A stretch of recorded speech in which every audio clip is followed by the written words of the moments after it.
ఇవాళ మన 100 days transformation సిరీస్లో డే 4. నైట్ మూవీ చూసి లేచేసరికి 9 అయింది. లాస్ట్ వీక్ అరుణాచలం వెళ్ళాం. కొన్ని డేస్గా స్లీప్ సైకిల్ తేడా కొట్టేసి, సో ఈరోజు సండే కాబట్టి వర్కౌట్ ఈవినింగ్ చేద్దామని అలా ఇంకో మూవీ పెట్టుకొని చూసేసరికి 12:30 అయిపోయింది. బయటకు వచ్చి చూస్తే ఒక సింగిల్ పవర్ కనబడి కొంచెం రిలేటబుల్ ఫీల్ అయ్యా. ఇంకా లేచి ఫ్రెష్ అయ్యి లంచ్ టైంలో టిఫిన్ చేస్తూ సలార్ కోల్మైన్ ఫైట్ చూసా. అలా కాటేరమ్మ ఫైట్, క్లైమాక్స్ ఫైట్ మొత్తం చూసి సలార్ ఈజ్ అన్ ఎమోషన్ కదా. చికెన్ కర్రీ రెడీ అయిందని లంచ్ చేస్తూ లక్కీ భాస్కర్ మూవీ చూసా. మూవీ అయిపోయేసరికి ఈవినింగ్ అయిపోయింది. టెరెస్ మీదకి వెళ్ళి వార్మప్ కోసం ఇవాళ కర్ర సాంబు చేశా. దెన్ వర్కౌట్ కూడా కంప్లీట్ చేసుకున్నా.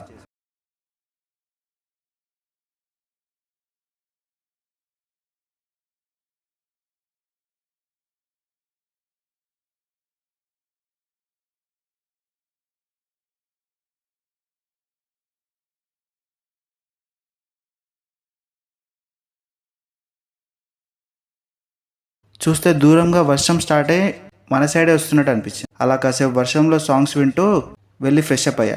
ఇంకో మూవీ స్టార్ట్ చేసి డిన్నర్ చేసి స్లీప్ వేస్తా. అలా ఈ సండే ఫుల్ రెస్ట్ తీసుకున్నా.